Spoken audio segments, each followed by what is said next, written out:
Sir दाल दाल जैसी नहीं लगती, चावल चावल जैसा नहीं लगता। सही बात है। गेहूं की रोटी जैसे जो पहले एक टेस्ट आता था ना सर, वो टेस्ट नहीं है सर। वो टेस्ट कहाँ चला गया? षड्यंत्र हो रहा है, क्योंकि षड्यंत्र के तहत देसी बीजों को खत्म कर दिया जा रहा है। तो बेटा जब ये सैंपल लिए गए तो इतना ब्लंडर रिजल्ट सामने आए कि लोगों का ना दिमाग फट के रह गया।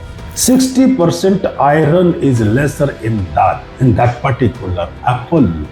काट लो गोल गोल चकले, मुझे तो साफ वाला टमाटर दे दे। अरे भैया देसी टमाटर में भी नहीं मिल रहा है देखने के लिए। कई देशों का मिलके षड्यंत्र है। ऐसे ऐसे बीज हमारे यहाँ चालू हैं तो दूसरे देशों में बैन है।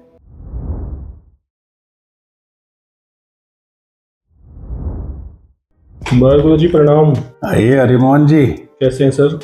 बहुत अच्छा। आप ठीक हैं बेटे? जी बिल्कुल ठीक है सर, आपके आशीर्वाद से। बताइए सर आज थोड़ा सा टाइम दीजिए और एक काफी महत्वपूर्ण सवाल लेके मैं आपके पास आया हूँ। आपका हर सवाल बहुत इम्पोर्टेंट है। बहुत सारे व्यूअर्स मेरे से कहते हैं कि ये जो हरिमोहन जी क्वेश्चन पूछते हैं आखिर लाते कहाँ से हैं। उनकी कई सारी ना दुविधाएं खत्म हो जाती है, इसीलिए तुम मुझे पसंद हो हरिमोहन। सर ये समाज से कुछ मेरे अंदर है, कुछ मतलब दिन भर की दिनचर्या में जो देखता हूँ, तो इसीलिए। और सर आज भी कुछ ऐसा ही क्वेश्चन है। तो सर मैं ये जानना चाहता हूँ मेरी तरफ से भी और व्यूअर्स की तरफ से भी कि आजकल जो खाना है ना हमारा, ना तो इसमें सर कोई टेस्ट रहा है। 1 मिनट भाई, देखो टाइम 8:30 हो रहे हैं। आप प्लीज 15 मिनट बाद से पहले चले जाना, अपना क्वेश्चन जी जी बिल्कुल बिल्कुल। मेरी क्लास है का क्वेश्चन है सर मेरा तो। हाँ देखो तो पूछ लो, क्योंकि ना बच्चे पहले प्रायोरिटी। आपको मालूम है मैं उनकी फ्री ऑफ कॉस्ट क्लास लेता हूँ। जी बिल्कुल बिल्कुल। 9 बजे से 10 बजे तक all India all world bio गुरु के पास फ्री में नीट की कोचिंग ले सकता है, 12th बायोलॉजी बोर्ड की कोचिंग ले सकता है और सफलता हम दिलाएंगे। आपकी क्वेश्चन क्या है? ये क्लास सर मैं भी ज्वाइन करता हूँ। अरे कौन सी क्लास के हो भैया फिर तुम? सर ज्ञान जहाँ से मिले ना वहीं से ले लेना चाहिए। बहुत बढ़िया बात कही, बहुत बढ़िया।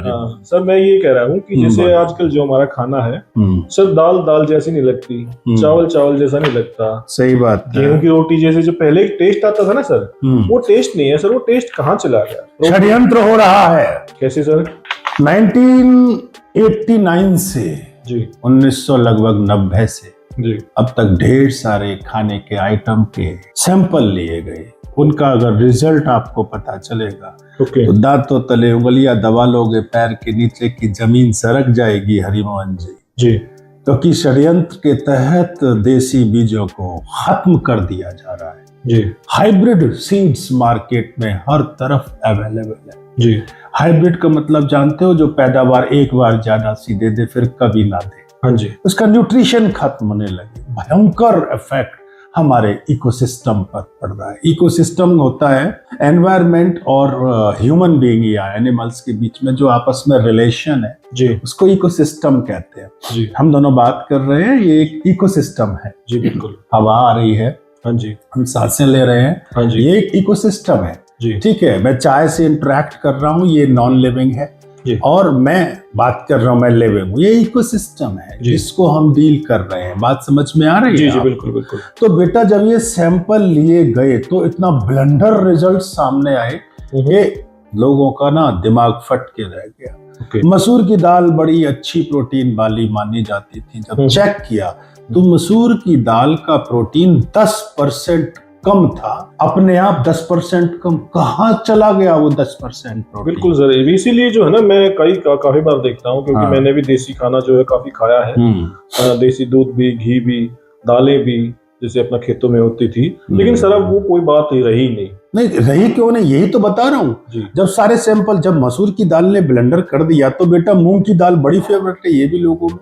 जब उसकी प्रोटीन क्वांटिटी चेक की गई तो 6 से 7% तक उसमें प्रोटीन खत्म। जबकि उसी जमीन में उग रही है, वही किसान उगा रहा है, खाद दे रहा है, पानी दे रहा है, जमीन वही है। तो फिर आखिर इतना बड़ा परसेंट का कम कैसे आ गया? अब उसके बाद बाकी चीजों को गौर किया गया भाई। सेब, दुनिया भर के सेब कितना महंगा है, 400 रुपए किलो तक सेब हो जाता है। बिल्कुल। कहा भी जाता था an apple every day keeps the doctor away. जी। लेकिन जब वो सेब चेक किया गया आपको सरप्राइज होगा, 60% लोहा उसमें खत्म हो चुका जी। 60% iron is lesser in that particular Apple.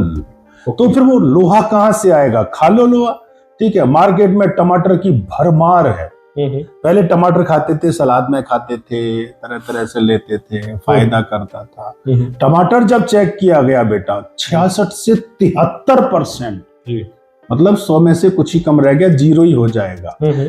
Vitamin B उसकी जा चुकी थी, उसका लोहा, उसका जिंक, जो टमाटर खाया जाता है आयरन के लिए, जिंक के लिए, विटामिन बी के लिए।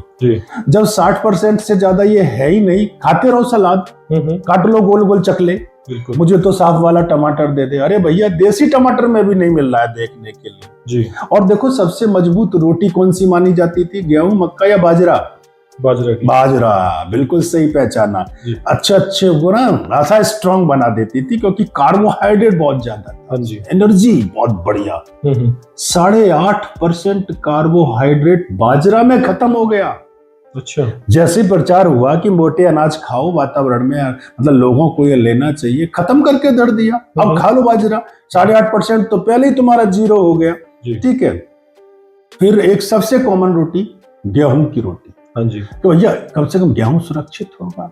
9% कार्बोहाइड्रेट। कार्बोहाइड्रेट वो होता है जिससे हमारे अंदर ऊर्जा बनती है जी। हम 3 चीजों से बनते हैं बेटा, कार्बोहाइड्रेट, प्रोटीन और फैट। ठीक है, फैट बसाएं होती हैं, घी तेल जिसके लिए हम खाते हैं। प्रोटीन के लिए हम दालें सोयाबीन खाते हैं, सोयाबीन तेल के लिए प्रसिद्ध है, और दाल जो होती है वो प्रोटीन, सूखी प्रोटीन के लिए प्रसिद्ध है जी। और तीसरा ये कार्बोहाइड्रेट के लिए हम ये गेहूं वगैरह खाते हैं। इसके आधार पे फसल रबी की फसल हो गई और ये खरीफ की फसल। तो वातावरण से हम लेते रहते हैं, लेकिन इन सब का सब कुछ खत्म कर दिया। इसके पीछे कारण तलाशा गया बेटा। क्या? मिट्टी में जो बायोमॉलिक्यूल्स हैं, मैं आपके शब्दों में बताऊं, पोषक तत्व खत्म हो गए। कहाँ गए वो बायोमॉलिक्यूल?